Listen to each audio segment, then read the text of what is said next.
Yoshi Kawata, very nice to see you. Hello, Anil-san. Good to see you again. Yes, thank you very much. You're very welcome, and thank you very much for invitation. Thank you very much. I'm sorry we are late by about 7-8 minutes because there was this overflow from the previous session.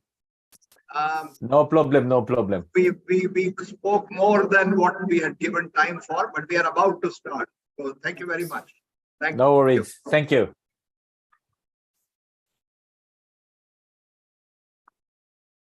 Okay.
Societal good, followed by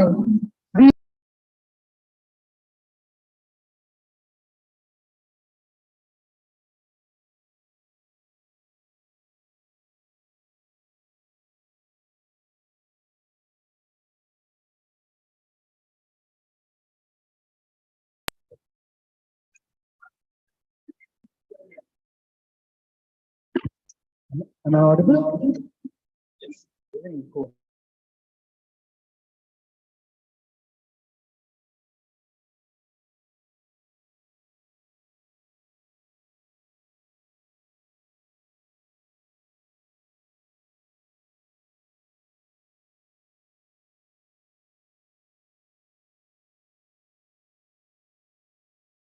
I'm going to start the presentation last.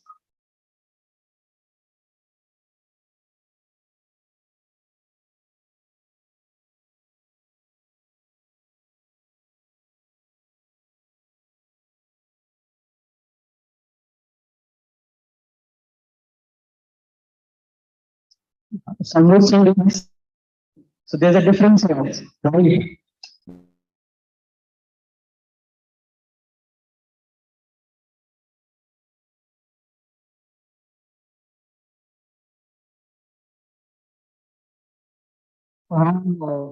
There's an interesting.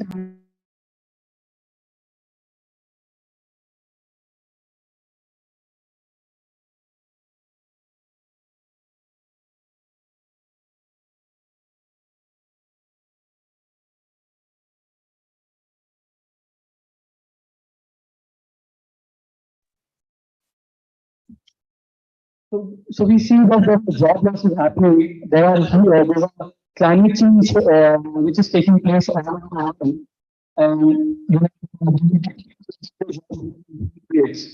so there are two distinctive narratives which are going on, and there's a difference if we can feel.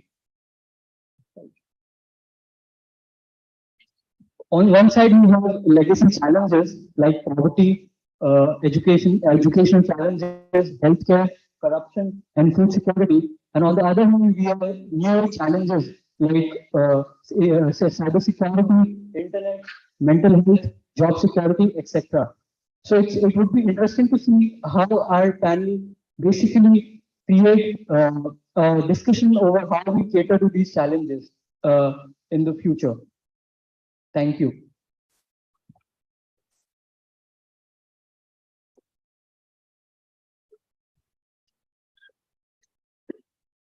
Thank you, Nikhil. You have raised a few relevant and interesting pointers for today's discussion.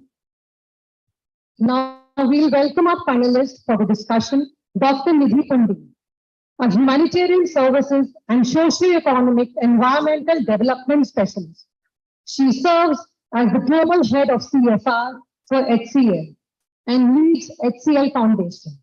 She has strategized and executed impactful programmatic frameworks that will align to sustainable development goals for the most disadvantaged and isolated communities, including environmental targets.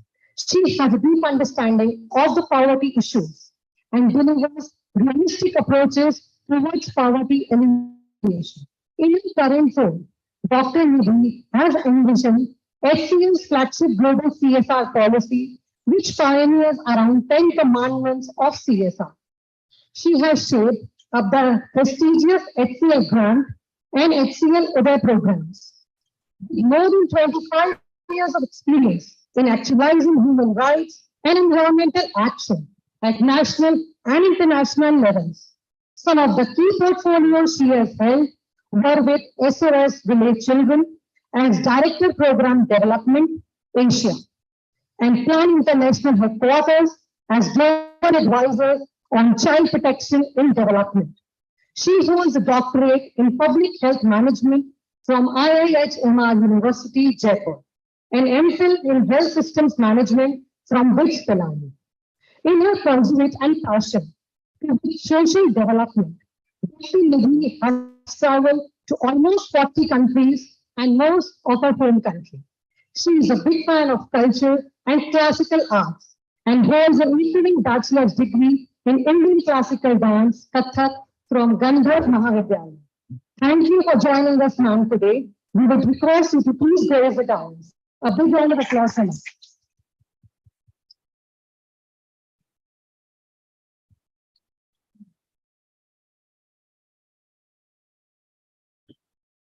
Now, the next panelist I'd like to introduce is from a partner university, Shirinkan in Japan. Dr. Katsuhiko Yoshikawa, who joined us on Zoom today. Dr. Katsuhiko Yoshikawa-san, an associate professor and vice president of Shirinkan, he teaches global strategy, management and leadership, and management of people and organization courses for Shirinkan's MBA program, and conducts research on international human resource management and organizational behavior. Katsuhiko published research articles on top-tier academic journals such as Journal of Management, Journal of Applied Psychology, and Organization Studies.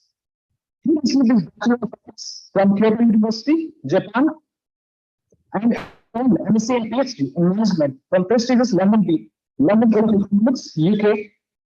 Prior to joining Shirinkan, he served as assistant professor at Shanghai Jiaotong University in China. Along with his academic work, he concerns with large Japanese multinational corporations on people-related issues and serves as an advisor for company startup firms. Thank you for joining us, sir.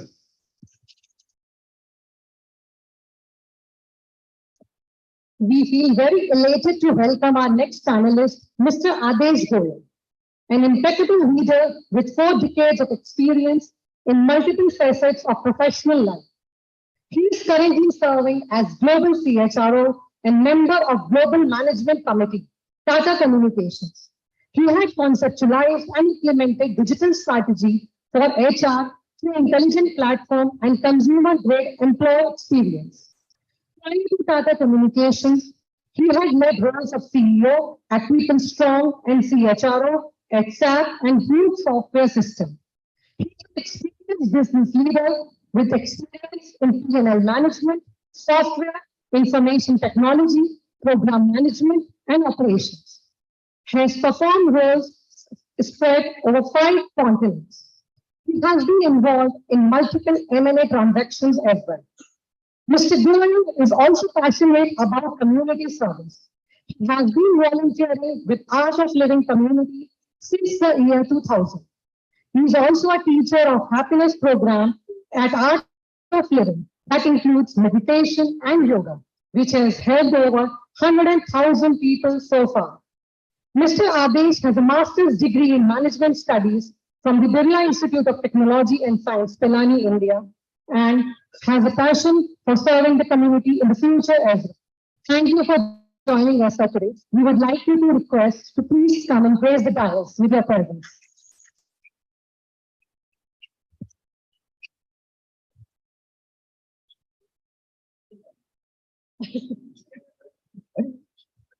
We would also like to introduce our honorable moderator for the day, Mr. Mohammed Salman. With a deep passion and flair of education, he successfully leverages corporate leadership experience towards the goal of building and nurturing the world-class institutions focused on academic excellence. He is currently holding the same service as a director of soil. Prior to that, he has been a business leader with nearly 30 years of experience in the industry, and he has led large corporations as well as small startups. He successfully led globally dispersed large teams across multiple verticals like healthcare, manufacturing, government, and BFSI, and delivered solutions for global customer base. He has also been a guest faculty at leading management institutes and conducted programs like e-business and program management. Thank you for joining us, sir. Please.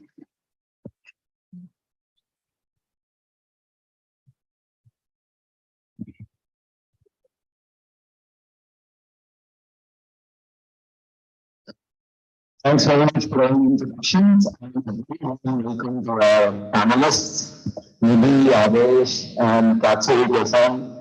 Pleasure to have all of you here. Before we get into the discussion, just wanted to lay the framework briefly. The entire theme of our conference is about dialogue across differences. And we felt that with the conflicts that are surrounding us, all of us, and not just referring to the larger global conflicts or the geopolitical conflicts, there are conflicts that things that we face in every aspect of life, including corporate life.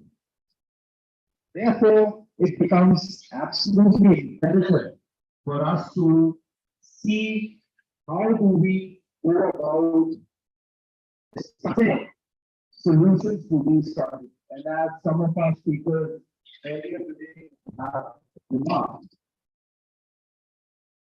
this discussion is not a debate. This discussion is how do we attack these problems with an open mindset? Because understanding the other side, as our keynote speaker Manoj Kohli put it so brilliantly, understanding the other side or the other viewpoint can happen only if we are willing to listen to the other party thoroughly. So in that context, we feel that the topic that we have for our panel today, which is corporate profits versus societal good. As I was having a chat with our speaker from Japan yesterday, and he very correctly remarked that does it necessarily have to be a versus? Can it not be an and? Corporate profits and societal good. And I think he's thought of. So that is the path that we have to look for, and I'm hopeful that over the next hour or so of our discussion, we would be able to, thanks to our esteemed panelists here, and of course, Katsuhiko-san sitting in Tokyo, we will be able to shed some light on it deeply. So if I would start with our guests from Japan, you have referred to, I mean, of course, Japan comes with a very strong cultural foundation, and as Manoj was also pointing out in his session earlier today, conflict resolution and dialogue across differences is something that happens inherently over there, and he gave us some brilliant examples as well. You have referred to this concept of Santo Yoshi earlier. So we would like you to elaborate on how exactly this concept works and how is it relevant to this issue that we are discussing of a possible conflict between corporate profits and societal goals? Kachi is the sun. Yeah, thank you very much, Salman, and thank you very much for all of you joining here for giving me the opportunity to address from Japan. Yeah, so regarding Sampo-yoshi, this is a very old concept dating back to 17th century. And this philosophy of Sampo-yoshi was held by a group of merchants coming from one region in Japan that's called Omi. And what they meant by Sampo-yoshi, Sampo means three parties, and Yoshi means good. So it's doing good for three parties. And what are three parties? First, good for customers. Second, good for merchants. And then doing good for society. So what they did was not only pursuing their profit, they tried to provide best quality products and best quality service to customers so that they can be trusted by a wide range of customers. And through building trust, they could build up their wealth, but they didn't grasp it, and they reinvested their wealth into society by building bridges, infrastructure, and schools. And their belief was a business can be a great business only when it can contribute to the society. So this was the very old philosophy in Japan, and it's inherited by many corporate leaders of today, and so it's ingrained in corporate culture of Japanese society. And this story, I believe, shows the yes, as Salman earlier said, we don't necessarily see the profit versus societal good. It can be simultaneously pursued, and making profit can help us to contribute to society, because if we don't make profit, we cannot survive. So, it can be thought as a continuum rather than a contradiction. So that's what I want to bring in at the beginning of this panel discussion. Thank you.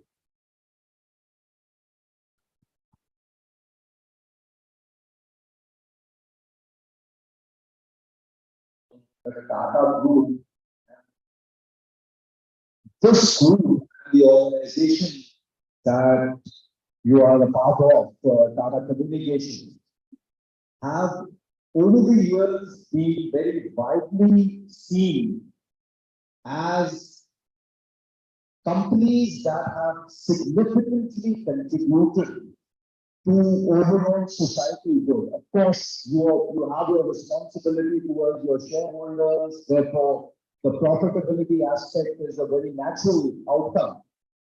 But you've managed to successfully blend it with the excellent work that your companies have done in several areas, serving the community through a variety of initiatives. So the question that I have for you, Adesh, is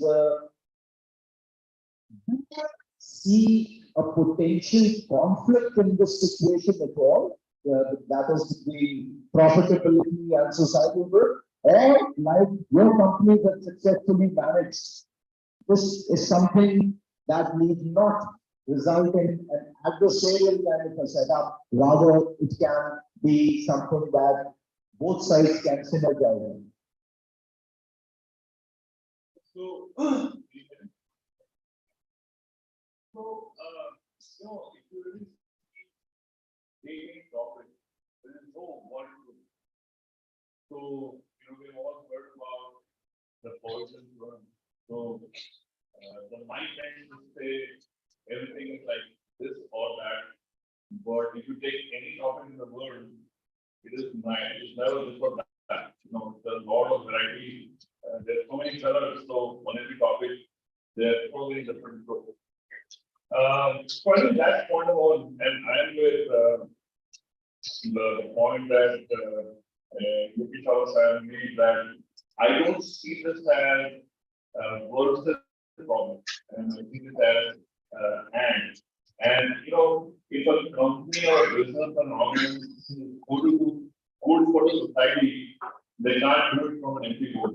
Right? So they have to have money for it, and for that to be profit. So it's really the yin and yang. You can't exist without each other. Tata Group is about 155 years old, and it was a vision of the founding fathers that the whole purpose of the business is for the betterment of the society.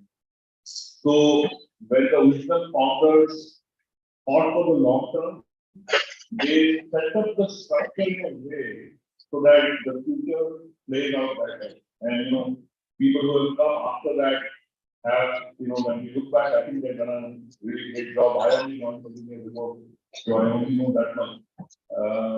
So 2/3 of Tata Sons, the holding company of all Tata Group companies, is owned by charitable trusts. And what amazes me is that there is more focus, as much focus on social work on as much as so if you carry Tata name in your company, so there's a brand element that every company decides. And as a part of that, there are 3 or 4 things. One is the Tata business excellence model. So that pursuit for excellence, and for that you have to participate in annual assessment, and you have to demonstrate that you are continuously going on the path. The second one is the affirmative action plan. So and this is more India specific than in origin, but now even global. So as we all know, in India, there are certain tribes which have been deprived for the long period of time, and Tata will start a program for affirmative action. Focus on Hindu tribes, and their employment, employability, training, entrepreneurship, and every Tata company must have a program like this, and every company assess every year. And you have to show that you're going up to their levels, and you have to go up. Similarly, the corporate social responsibility plan has a statement. And for the last several years now, what it is, everything is got integrated into ESG. So environment, social, and governance. So whether it comes to human rights, whether it comes to climate, whether it comes to water, whether all of those things have taken place. So I think if you really see, a great marriage is possible between the two, and actually there is no conflict. If we see this as either or, then we're going to see this as either or. But if we see this as and, then all our philosophy and thinking and actions will go in that direction. Excellent. I would follow up if I may ask you, and you're absolutely absolutely a sound I've also referred to, that it really not be a versus, it really should be an and. The perception issues, if we look at the society at large, and the perception that that society has of the big movie corporate generating profits, I think emotionally also reflected earlier, in terms of the conflicts that arise with unions, etc. So is it simply then a case of the communication between the two sides coming to the better, or are there deeper underlying issues which are not getting addressed simply through some of the initiatives that you refer to, business, care, etc.? See, there are certainly real issues there. Right? We have perhaps 7 billion people on Earth, and perhaps the workforce is about 4 billion. And if you look at the economic earnings of the 4 billion people, the bottom 2 billion people in terms, when I say bottom, I'm saying in terms of earnings, only earn 8.5% of the total global wages in a year. So there is, and if you look at the top 10%, they earn 52% of the total. So there is a lot of inequality out there.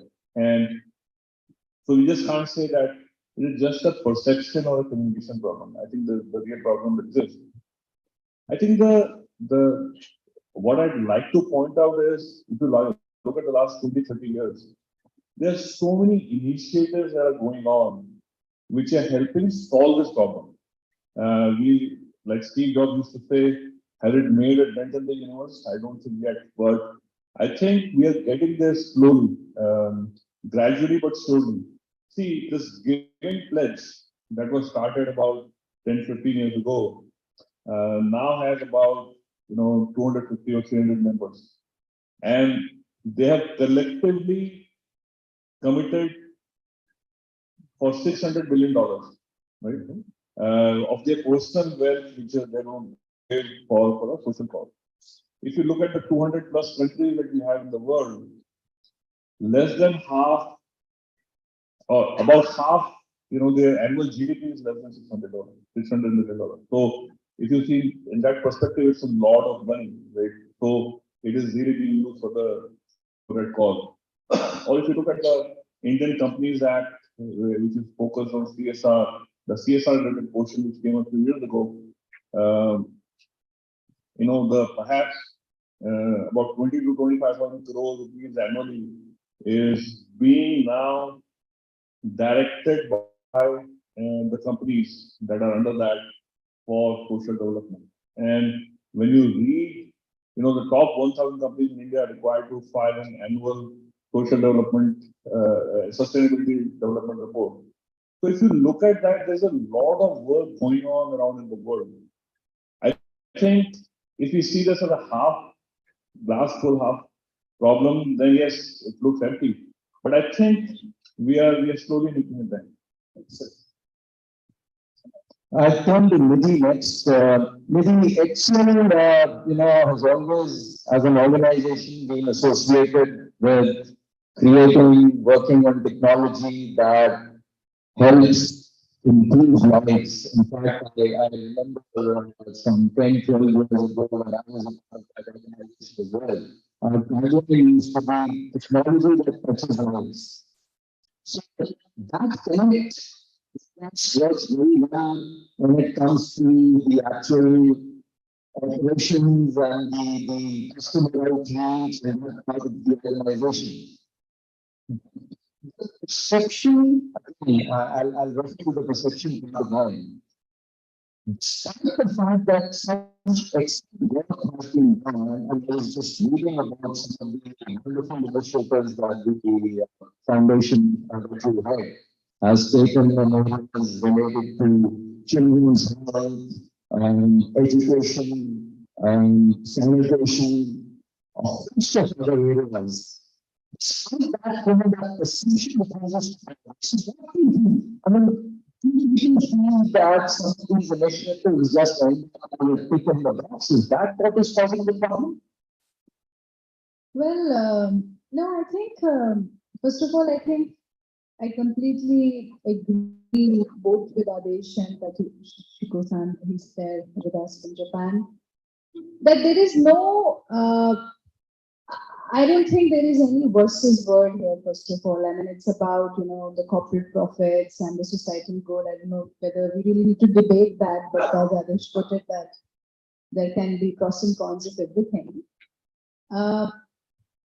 It's how we perceive profits also. I think profit is just not about money. It is just not about monetary benefit, as most of us kind of confuse it with. It's eventually the definition how a corporate actually sees profit for itself, or how anyone sees profit for itself.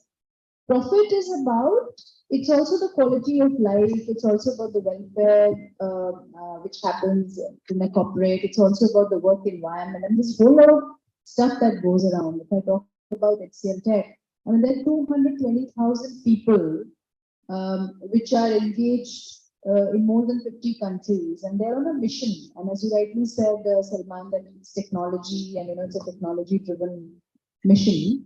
But if you look at technology now, it's being used like, I mean, just remember the COVID time. I mean, we all kind of were surviving because technology was there. And so how much social good has that technology done? How purpose driven are we?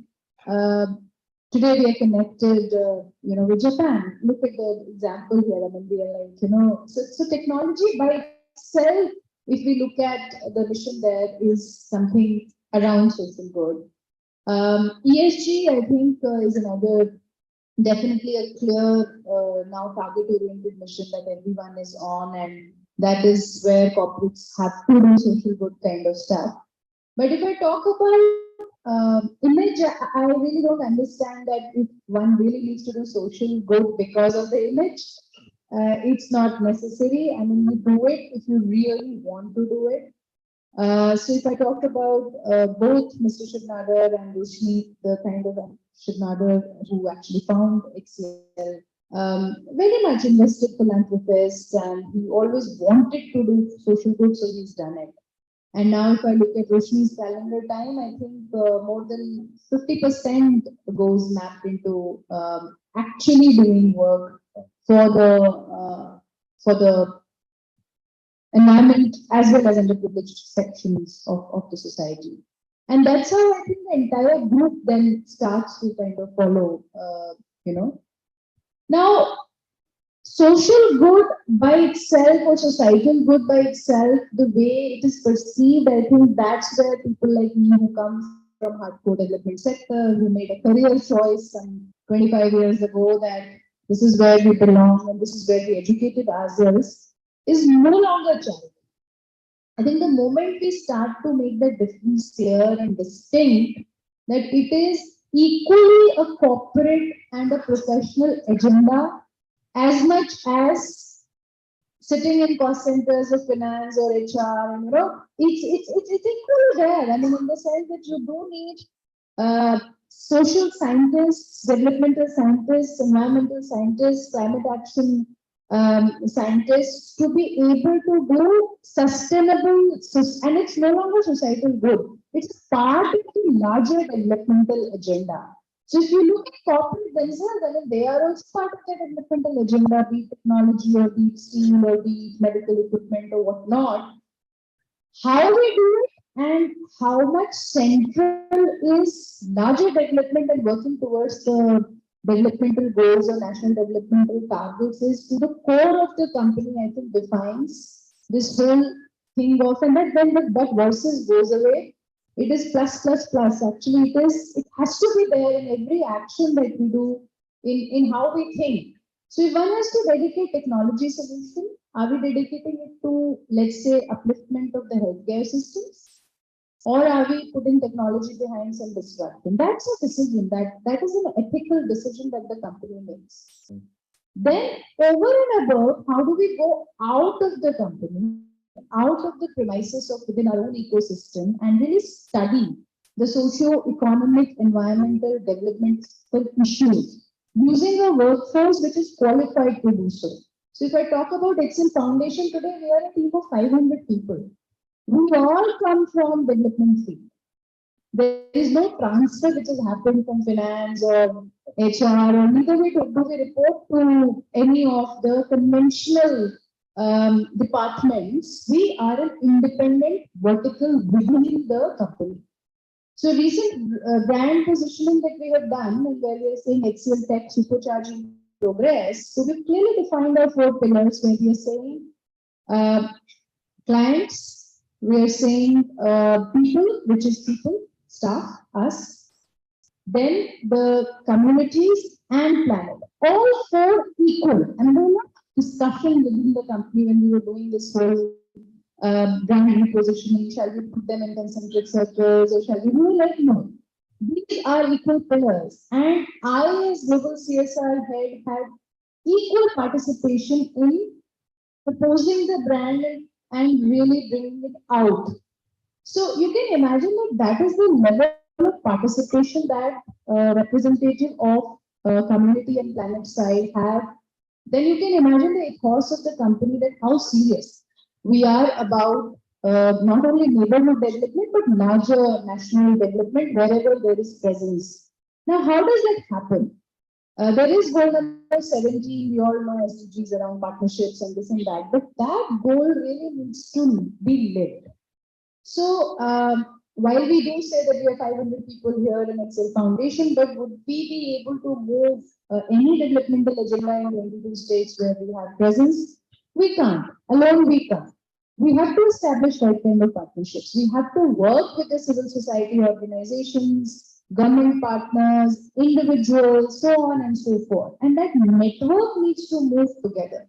Again, you need technical skills to be able to do so. People who come from backgrounds in rural management, public health management, environmental sciences. I mean, today I think in my team and a lot of people, when we have a conversation with the corporate colleagues, they were like, maybe we have 2, 3, 5 streams. You have at least 16, 17 streams of people with wildlife scientists, PhDs in wildlife, PhDs in marine sciences, PhD in early childhood care development, things like that. So it's a very, very enjoyable, at the same time, absolutely no one-off and charity. It is a long-term sustainable development agenda where right investments in human resources, financial resources, capacity building of the teams, and then moving together on a longer-term strategy. With, of course, short-term targets, which we all have to equally, to be delivered at the speed where production is happening or where technology solutions are coming out. So all I'm trying to say here is that it's neither versus nor just, it really moves hand in hand. Otherwise, there's no profit. If we really understand the ethos of sustainable development goals, they did not even use the word profit. It was peace and prosperity. So it is actually about peace and prosperity, which doesn't happen unless we take a holistic view of it. Excellent, Nidhi. I think you've shattered that wall once and for all. I think we love to that versus part overall in this discussion. Lovely. That's easy, Sam. Yesterday when we were talking, you have referred to the possibility of technically good actions economically rewarding as well.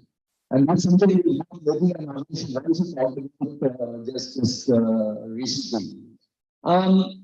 You said that the traditional mindset tells us that good ethics cost while bad ethics pay. The emerging thought process is the reverse, which means that good ethics also pays. So, would you like to elaborate on this theme? Because I really found it very fascinating.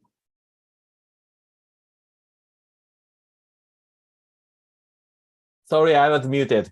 Yeah, thank you very much. Yeah, I'm impressed by what my colleagues in this panel discussion have presented, and so it's always very important to pursue the opportunities that good ethics pay. So doing good and doing well. So that's very important. But at the same time, we need to recognize the fact that sometimes we can benefit by, for example, something bad. Yeah, for example, ignoring some regulations quietly, or exploiting some vulnerable people, that we can profit from it.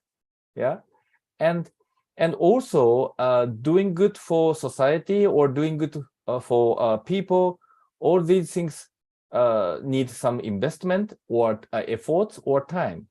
So if we are not, carefully choosing the right path in the middle of whether we are doing just good thing, paying money, or we can exploiting the society by something quietly doing something that is bad but profitable, right? So it really depends on the leader's choice, what they do and where they focus.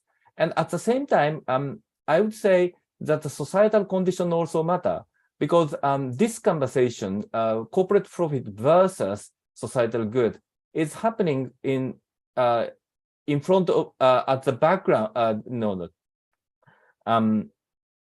In the context of shareholder mantra, right? So over the last 2 decades, there is a calling for shareholder value, and corporate exists for the profit of shareholders. And because of that, there is a call for the more responsible corporations. So we need to create a society where doing good and doing well and the pursuit of good ethics pay is rewarded by stakeholders. Otherwise, leaders cannot pursue the path. So it's a personal choice by leaders, but also our societal choice to create a condition where leaders can pursue that path. That's my point. Thank you.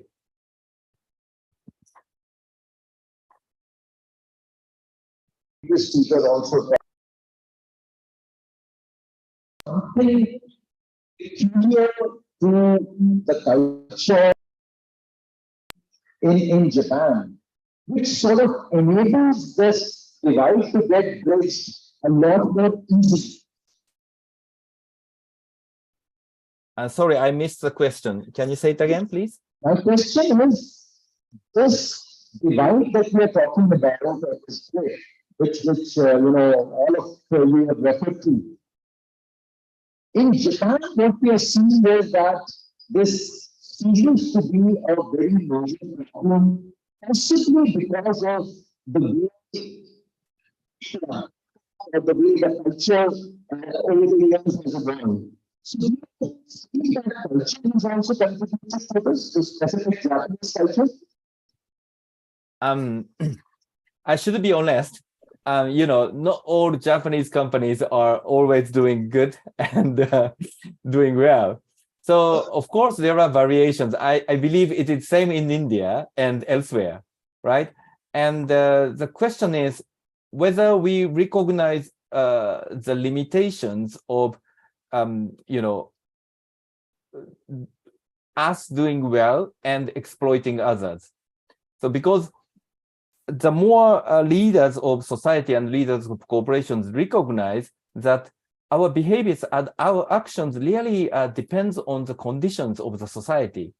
If the society is not working and the society does not provide, legal system and the peaceful society and the interconnected world, we cannot do our business.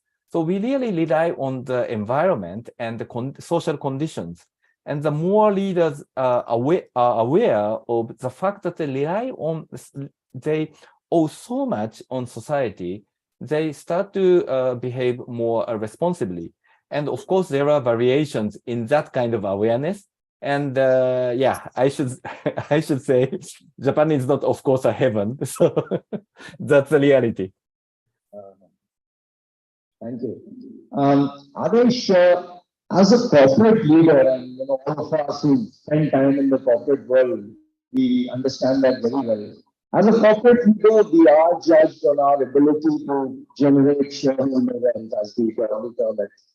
And as all of you very correctly pointed out, that is a goal which is not at conflict with the other part, which is, are we also able to contribute effectively to the society around us? I think we all agree on that. And that's something that's come out very clearly in this discussion. Do you feel that perhaps care the second body and term it that way should also start including some measurements on how well are we contributing each of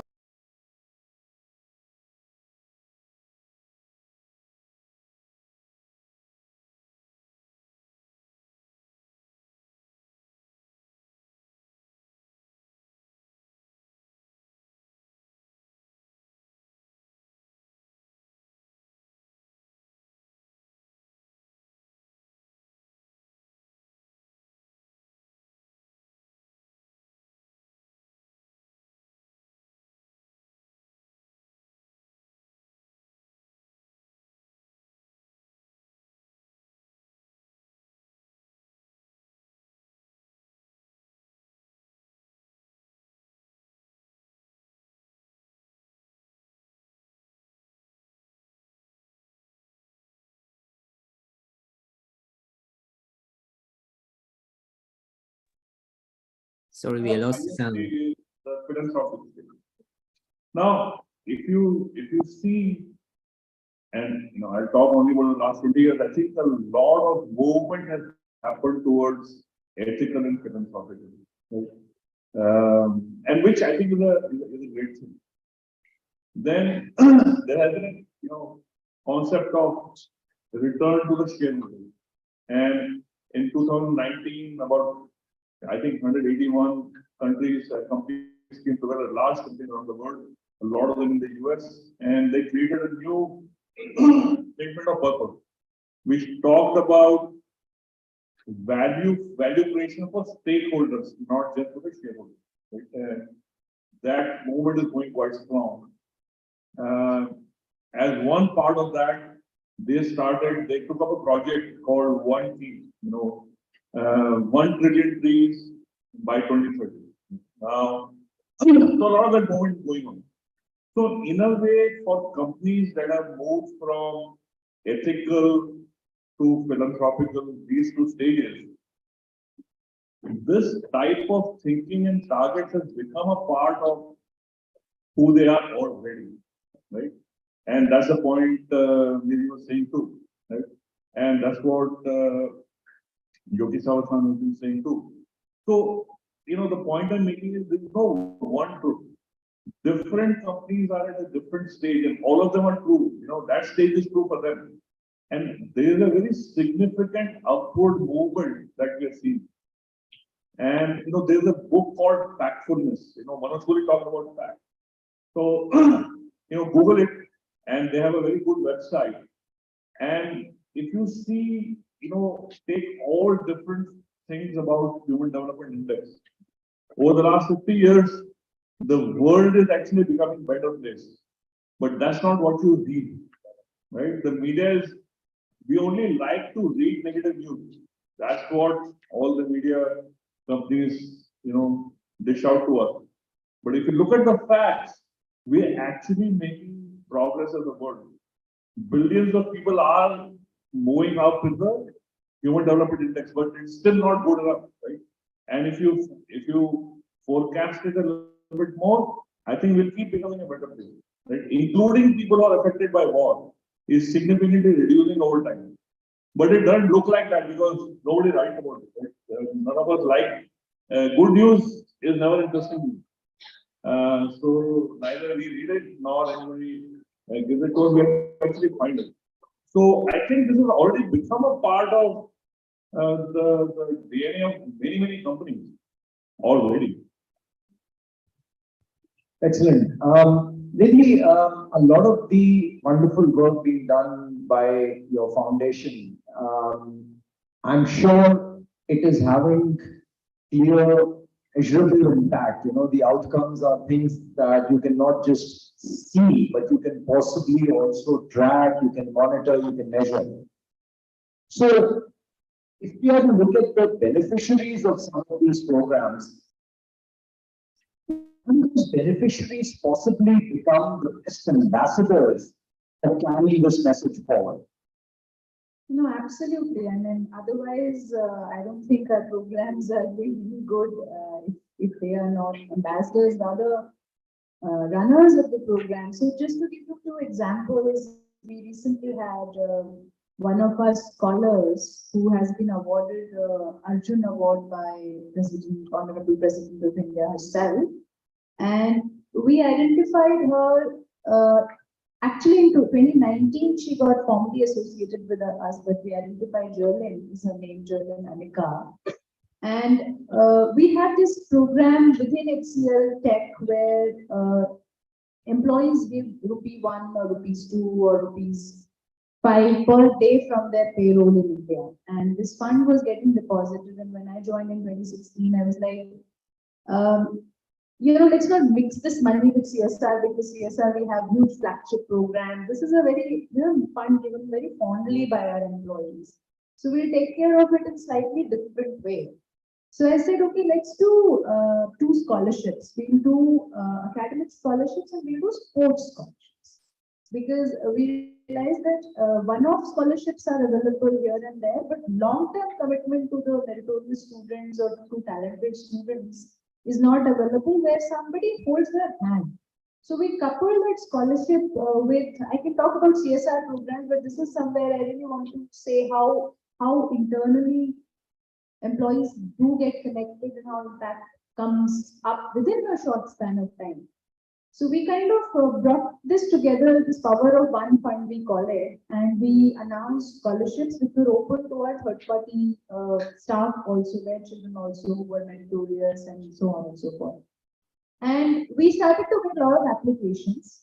But Jerlyn, we actually identified her in one of the municipal corporation schools, unfortunately deaf, but then her passion was badminton and she was already kind of, showing good signs. And we then said, okay, we'll take care of coaching, we'll take care of nutrition, we'll take care of travels and everything, and let's see how she performs. Between 29 and now, I mean, she has like series of gold Olympics, and we didn't hesitate to pay the international travels, and that actually meant that you actually triple up because you are taking care of the coach travel also, the parent too, because she doesn't do, she doesn't even talk in sign language. She only does lip reading and several such scholars. Today we have Sita, she's with Sudeva Academy now. She's being appointed as a football coach, all the way from Tamil Nadu. She's here and she's now doing her rural management.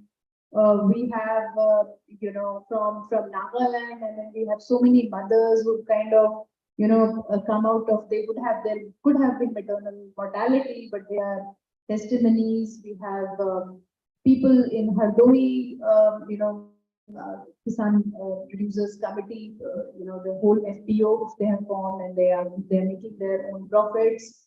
So what I'm trying to say is that when you do upward programming, when you actually do participatory rural and urban appraisals, when we sit with communities and when we make programs which are tailor-made, and that's when I said, I always reiterate that it is important to have professionals who come from this field to do your CSR, or because it's no longer a journalist. It needs professional training.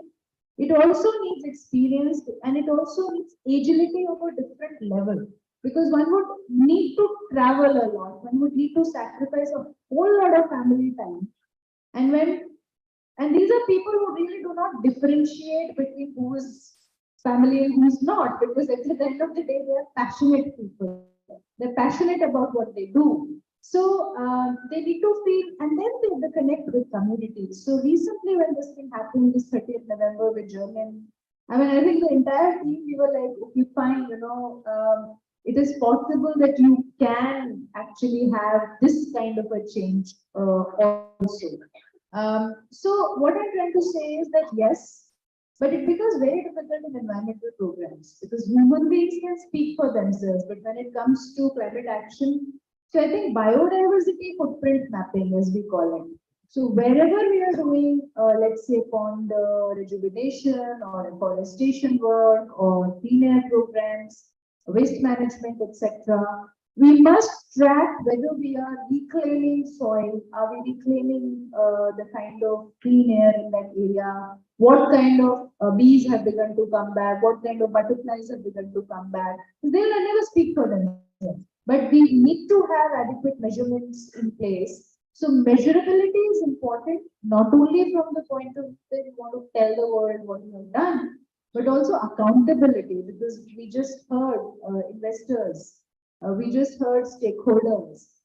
It's a cycle, one doesn't go without the other. So therefore, we should have measurability matrices even before we start implementing the program as a part of the design of the program. Wonderful. I will now try and, we are reaching towards the end of our duration for this discussion. I'll try and flip the problem on its head for a minute, and I would like to seek the opinion of all three of you on this.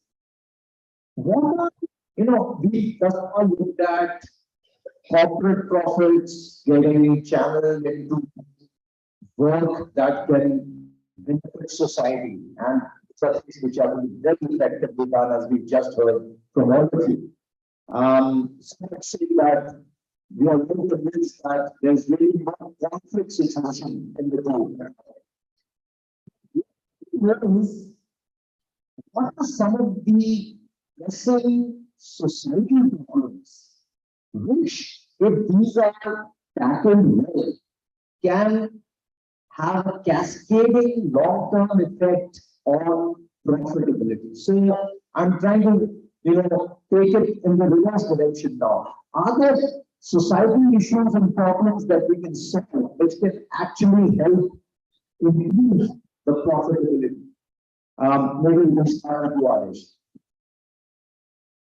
See, I'll just take one example, and I'm sure you should cover Sam and we will cover, different aspects. Let us just take education. Studies have shown over centuries, right, that when there is education, there is all-round development, whether it's related to health, related to employment. Employment means economic well-being. It means the number of children you have to produce. So people who are not educated produce many more children compared to people who are educated. This is a trend. So as economic income increases, there is a certain behavior that comes, and there is certain well-being that comes.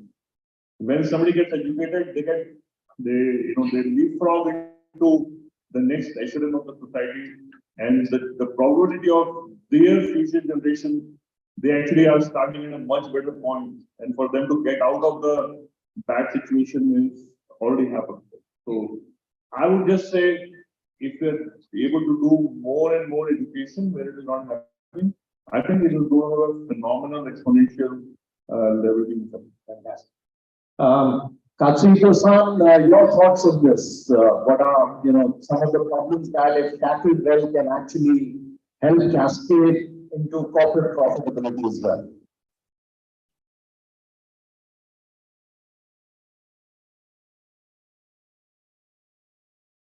You're muted, Katsuhiko. Sorry. The concept of paying it forward is vital in the world of goodness, because you receive from someone and then you give something to some others, and the chain of goodwill will create a circulation of goodwill in society, and that will revitalize our ability to feel empathy with others, and also doing more for others. Instead of exploiting others and getting more for our own self-interest, okay, benefiting others and making the world better, and then that will come back at some way, and in some way at some point to us. So the circulation of goodwill and the belief in that concept is very important to revive for our future. That's my thoughts. Excellent. Maybe your thoughts on this as well, please. No, I think there are already, clear 15 goals which all of us need to work on, and which is quite spelled out clearly. But then, if we really look at it from, so there are a couple of things which we are definitely looking at as, their global issues and their local issues.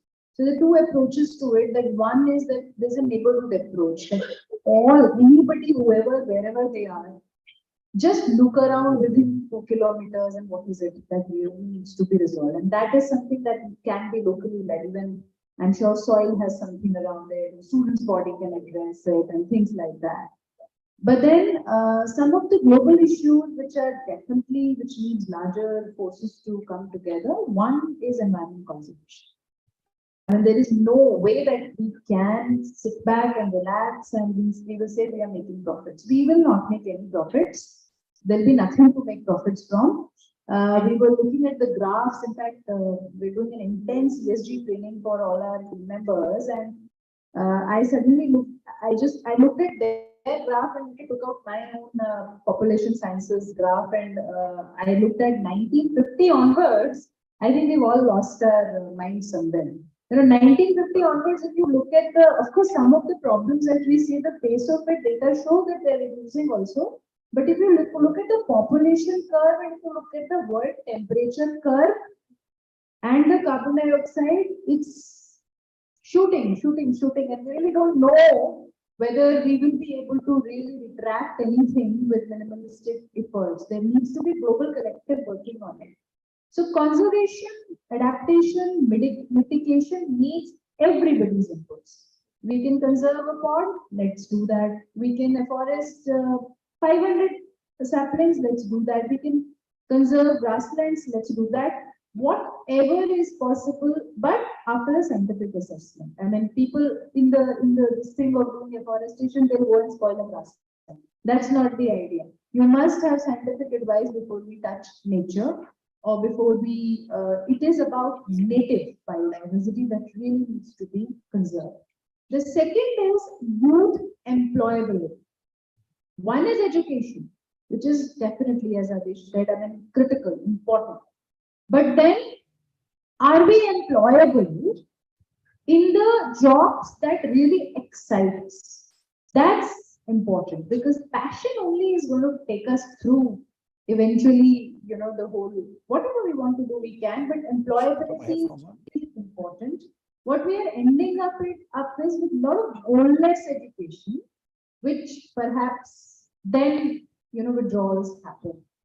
And the third big at our hand is, which is population stabilization. We will not be able to. There are, of course, we have, you know, Katsusan with us. Japan is declining population, but then there are populations which are exploding also.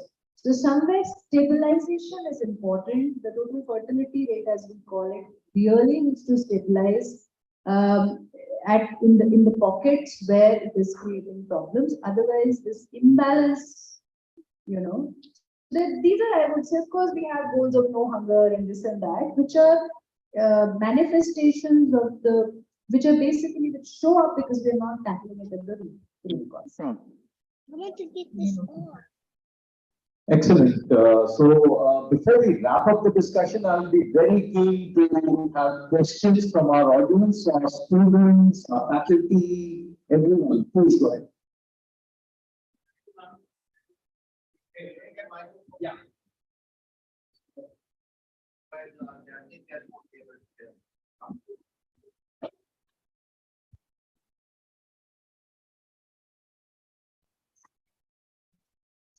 Thank you, all the members of the panel. We are happy to have you.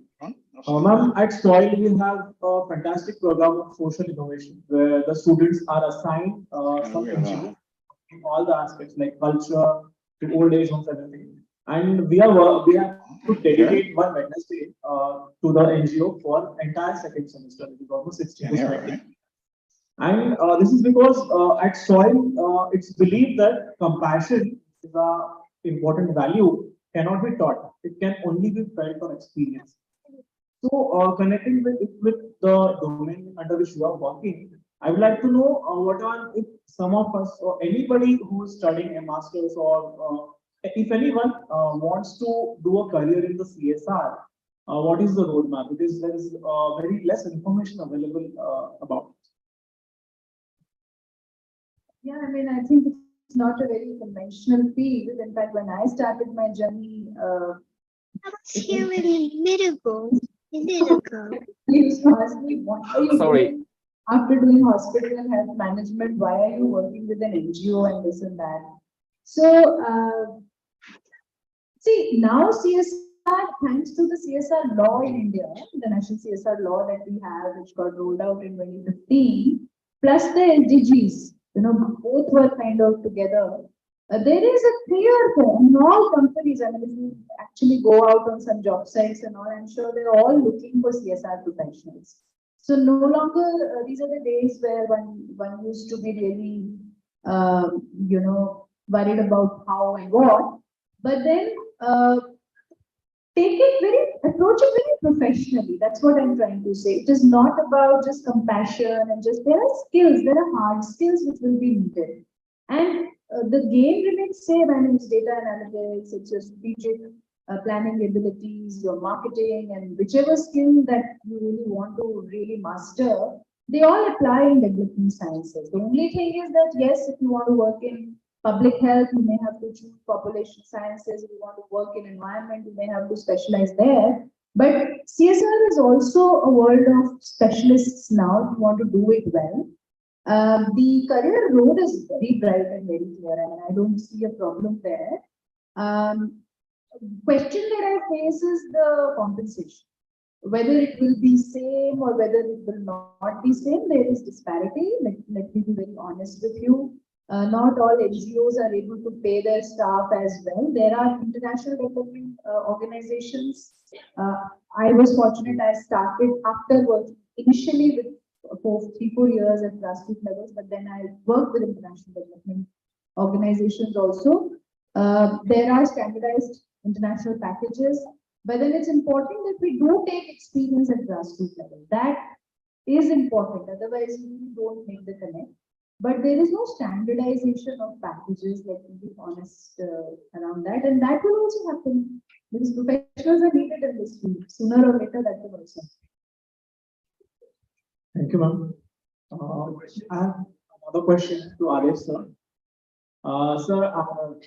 Sir, actually, I would like you use on the Great Resignation. Because we have seen that last 2 years, even before that, I come from IT organization, and almost 30%, 32%, all the major IT firms are having resignations. And immediately when they switched, their EVP is quadrupled or tripled. And that's also one of the most important reasons why people choose MBA, no matter what reason they give, but be it IIM Ahmedabad or be it any other college, it's like money. So why do you think that organizations treat the existing employees like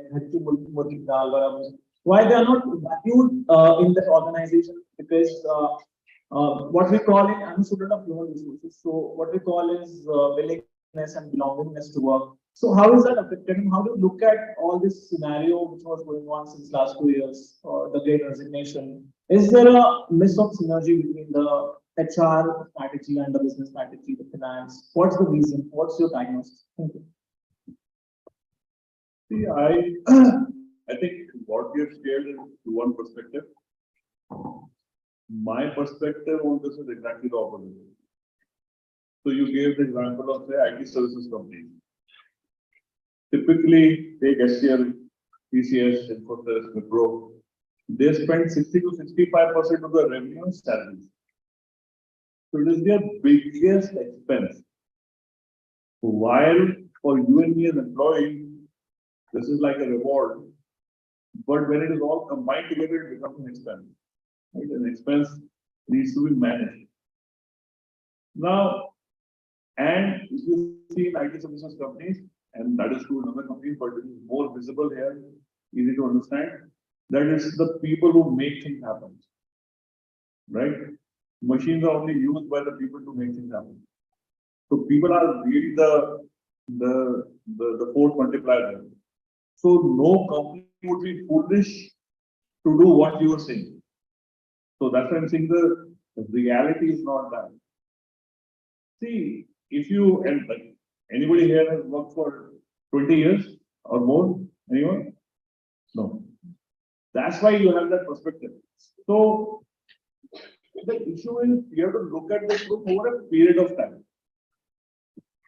What happens is when there is a demand and supply gap, then this type of what you have seen in the last 2 years happens. You talk to people who are a little bit older friends or family members of previous generation, talk to them about the .com related downturn and what happened. Or talk to them when 2008, meltdown, economic meltdown happened. So I think what we are seeing in the last 2 years is really a temporary situation, which means there is a lot of demand for talent. I think it is the best time to be an employee. There's a lot of competition to hire. There are so many positions to be filled. And for the same job, because of the positive demand, not because of the value, that the value person is going to create more value. It's just because of the economic situation, people are going to get more money. I think that's great. I think we should enjoy it as much as we can because this won't last forever. Yeah. And I think the second perspective is that takes a company with 100,000 people. 6,000, TCS has 20,000. I'm sure SCL has 120,000. Now, every company wants to keep their employees, right? Maybe other than the 2 or 3% people who are not performing well. And they will give their left or right arm to do that. But the truth for every employee at different times is different, right? I may be happy about factor X, but I may not be happy about factor Y. And when you're dealing with such large number of people, how do you come to know that truth for that person at different points of time, right? That can actually become a push factor. And, you know, in the larger company, the people who are working, their first line managers are inexperienced, right? When they become experienced, they move to the next level, they replace by yet another green manager, right? So companies are struggling with how to become more effective in this. So it's not because they don't value. It's because 2 things. One is market forces. What looks like the truth right now won't last forever. Number 2, we all have to up our game. How do we equip ourselves as managers and leaders to better serve the employees? I think those are the 2 challenges. Sorry for a very long answer. Professor Yuki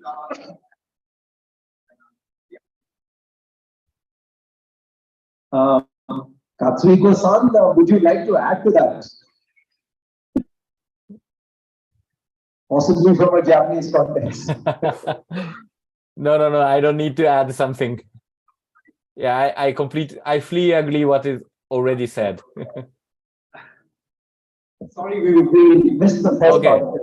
Okay, yeah, I fully agree with what's already said, so I don't need to add something. Any other questions from the audience?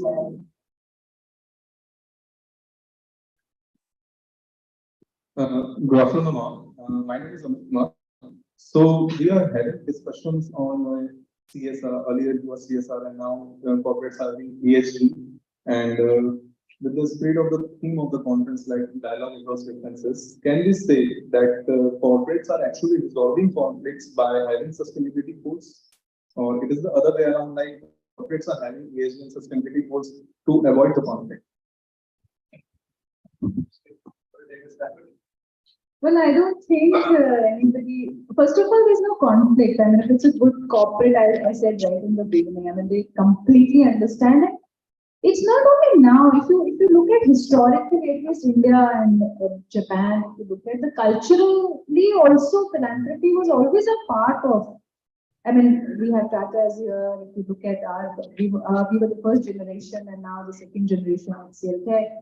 It was always ingrained. So good ones which are there, is the brand standing, it's not standing because they have a lovely logo.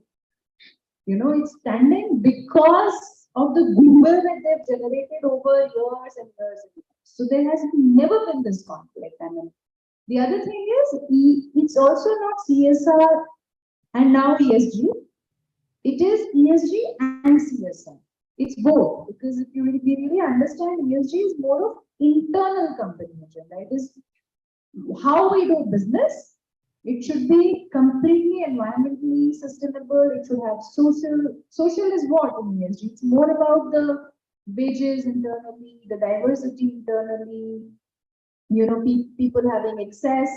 And the G is the governance part. Whereas corporate social responsibilities are, how do we take care of people and planet, you know, over and above what we have within the company. So it's not tools. It's not something, you know, replacing. It remains. CSR remains. So I don't think that they're doing it because of that. But yes, there is a global collective action where most of the leaders agree that this needs to be done, and therefore it is happening. Thank you. See, what is a conflict? What it means, there exists a difference of opinion. Why do we want to consider a difference of opinion as a bad thing? See, when you talk about ethics, right, that is it good to cheat or not good to cheat? Okay, then I don't think it makes sense to have two opinions. But other than a topic like this, I think having a difference of opinion is a good thing because I think we can create something better out of it. Right? So I think that's point number one. Point number two is without like there may be some people in organizations with bad intention or who are careless about the general good or who are totally selfish. But vast majority of people in the world are not like that. Right? If you look at the 200, 300 people that you know, how many people will you put in that category? Very few, right? So I think the way things happen over time, there are many fault lines. Things don't pan out well.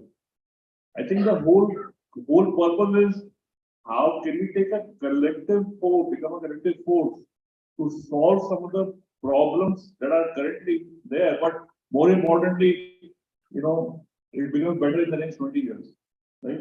I think that's the frame in which we need to look at it. I don't think there may be a difference of opinion and which route to take, but I don't think there is any difference of opinion on whether we should work on ESG and CSR or not. I don't think that really exists. Any other question? Can I say one thing? Oh. I have a comment. Yeah, Rajiv has a comment. Go ahead. Go ahead. Why?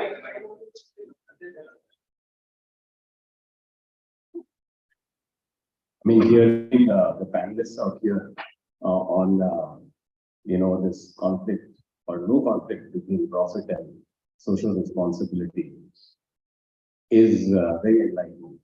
But I think for the entire audience, we have to remember how over the last 30, 40 years this has evolved.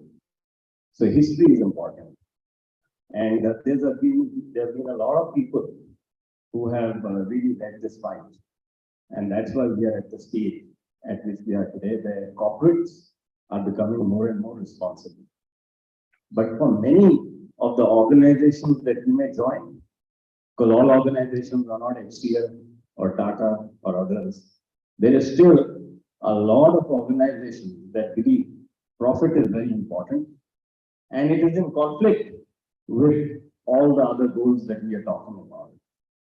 I just want to offer a small story about this.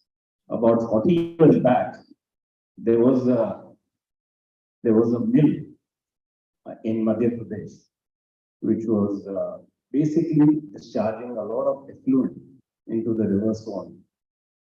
And as a result of this, there were about 40 villages downstream that had their livelihoods completely destroyed.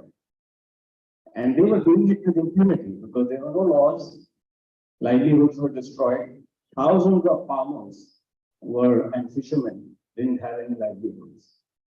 I was part of a team from IIT Kanpur that went and camped there for 3 months under the auspices of an organization, NGO called Front for Rapid Economic Advancement, FRIA.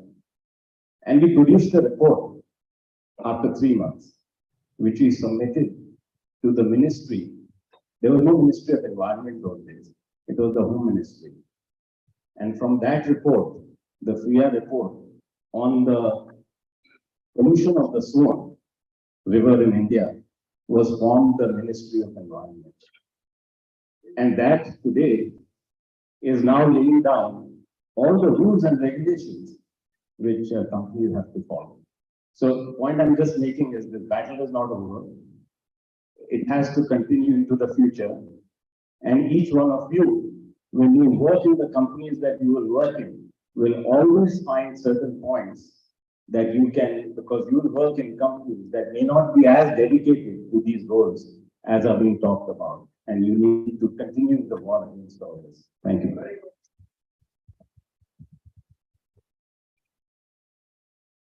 Councillor Prasad, you wanted to make a point. Please come. Yes. Yes.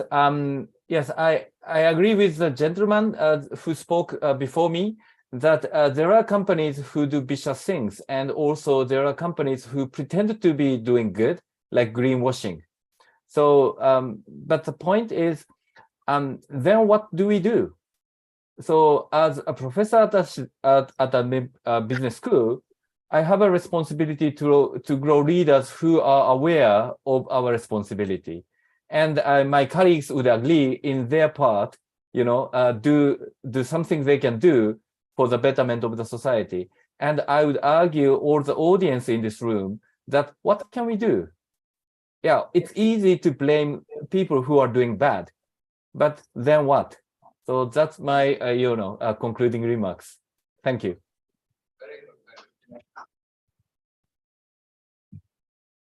Any other questions from the audience before we wrap? Yes, please.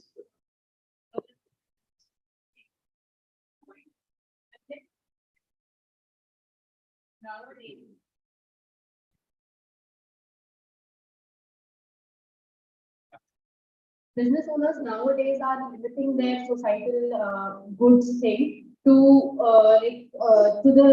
to reducing waste or pollution that their company is creating.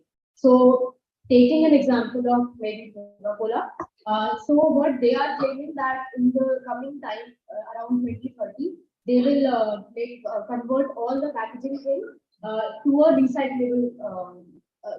Like every packaging will be recyclable till 2030. But in the current state, what they are doing is they are continuing and they're only claiming. There is no effort from their side. And if we see every year, they are contributing around 3 billion ton of waste, plastic waste. So what are your views on that? Because all you said was positive. So now this is something which is negative. So what are your points? Which means disparity between claim and reality. So first of all, see, let's understand that's not CSR. CSR is not about just, that is how one, so whatever harm business causes, I mean, one is mining, for example, one is taking out water from springs, or that has to be replenished as a part of business only. Okay, that has to be offset there and then. We just, another thing is we can't offset, we've taken away water from a pond in Rajasthan and we replenish it in Tamil Nadu. That doesn't happen. It has to be done there and then. That's mandatory. That's a part of doing business, that's mandatory. CSR will be over and above what good we do. So that's part of compliance. What you are saying is part of compliance. And if I don't want to be taking any brand, and then we have to further study that doing it or not. Claims are all verified. They are audited. There is a very serious auditing exercise that most of you will become. You will see when you join these companies, various companies, how serious these are. Third-party audits. So nobody can claim without action. Yeah. So let's not even be blurred by some of the grapevine. Study the facts also. Yeah, so I think adding to what she said, there are international standards, and very soon at some like Europe, Singapore, in a matter of 1 or 2 years, the financial accounting will have ESG elements. And these you cannot fake your way through it.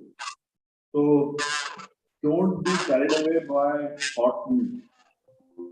Is my request. I think we add to COP, I mean, I was at COP 27, the whole debate and discussion, it's a very, very serious agenda. So nobody will be able to, right now, disclosure, audit, compliance, everything is happening. All right, thank you very much. Thank you. Thanks very much to our panelists, to our Conference Pacific side, and our entire audience. Thanks very much.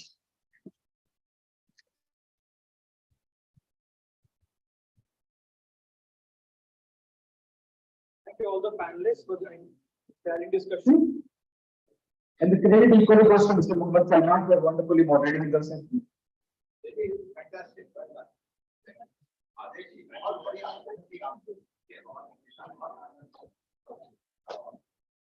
Now may we request Dr. T.G. Vijaya to present a beautiful token of appreciation to Dr. Nidhi Pandit.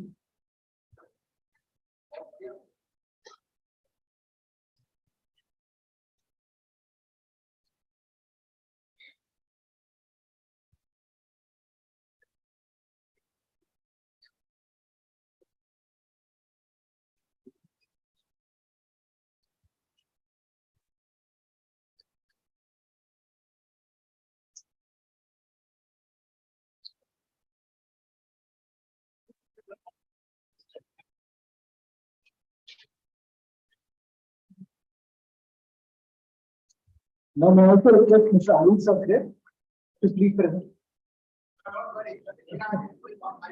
No problem, thank you.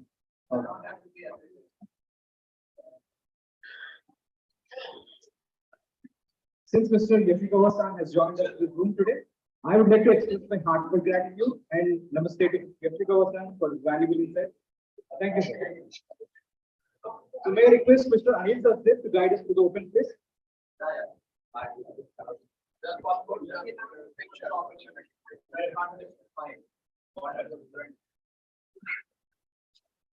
Thank you. Thank you. Thank you. Thank you. Okay, now the Thank you most very much. exciting part, students, I don't want a single student out. I want, even if your bladder requires you to hold your bladder for 2 minutes. Okay? We are going to experience something called open space. I was fortunate to be part of the first open space done in India in 1989. This was invented by a man called Harrison Owen. And my mentor and late Shri V.S. Mahesh, who was from the Tata Administrative Service and a senior Tata leader who became a professor at University of Buckingham. He was teaching in Stoil when he passed away. And we have a lecture every year called V.S. Mahesh Memorial Lecture, which we do every year in the government. So the story goes that there was this conference in Mexico and people were sitting in a forum and panelists were speaking at them. And those that we didn't have Facebook and Instagram and all the social media stuff that you have here, but people had other distractions. So they were not enjoying this process of just sitting in the conference and people speaking at them. They wanted to participate, wanted to take charge. So some of them left and went outside into the garden of that Mexico hotel. And on a tree, they began to write on post-it notes when one person was carrying the questions they had most important meaning for them in the theme. Dialogue across differences, what's the question you are struggling with? So they had a conference theme and the people began to write questions that mattered to them. They said, we came to this conference to really learn about these questions. We didn't come to just look at what the panelists are telling us. They began to write some stuff. And soon, out of the main conference, the conference outside in the garden became more lively. And the organizers said, we don't know what's happening because the main conference room started becoming empty and the garden began to get filled. In that process, they discovered a new technology called open space technology for learning. It has 3 principles. Whoever comes are the right people. There are 19 students who are absent without understanding of why they are absent. About 8, 9 are responding, saying, okay, somebody is not well, somebody's father is not well, like with Isaac Khan's father, our prayers for her and her family. There are genuine reasons for some people. Some people, we don't know the reason. Some people will think of some reasons and give them as answers. But it's okay. Instead of worrying about those, let's celebrate the ones who are present. Okay? That's principle number 1. Whoever comes are the right people. Number 2, whatever happens is the only thing that could have happened, which means take responsibility for your learning. Third, when it's over, it's over. Suppose you meet for a discussion and after half an hour you have nothing new to say. Instead of taking another half an hour, you might as well go to another discussion rather than labor over the same point. So when it's over, it's over. Then it also has 2 principles, the law of 2 feet. That means you take responsibility for your own idea. And you can also use the feet to move from one group to the other, which is in a classical open space. Today, we don't have a process of a way of doing that because we have limited time for open space. The purpose of introducing open space today to you was to explain this methodology to you. And then to give you a glimpse of how it will work. So here is what will happen. As soon as I finish speaking, we will go out of this room, all of us, we will stand in a circle in an orderly way. Don't talk to each other, but just listen and watch and observe the process. Now, one of you will pick up a flip chart that is given there and say, this is the question I want to discuss with my other colleagues. You will write in big, bold letters the question. For instance, the question I have in mind on dialogue across differences is, why are women in India still not getting their due in corporation? Why only 5% of the board members of Indian companies are women? I really care about this question. You write. Another person will say, you know, the thing that bothers me about differences is that we are encouraging too much of emphasis on people only with one kind of thinking. For example, analytical thinking is overrated and creativity is not given importance in selection, for example. CAT and GMAT don't measure creativity. Thereby, large number of creative people don't max the CAT. They may max on logical thinking, but that's not the only thing that will make success. And I'm really concerned about how can the intuitive and the creative be balanced with the analytical in decision making. And I care about this. Write that question. So each one of you will put up a question. We don't have too much time. So let's say that the first 7 of you ask 7 distinct questions. Okay.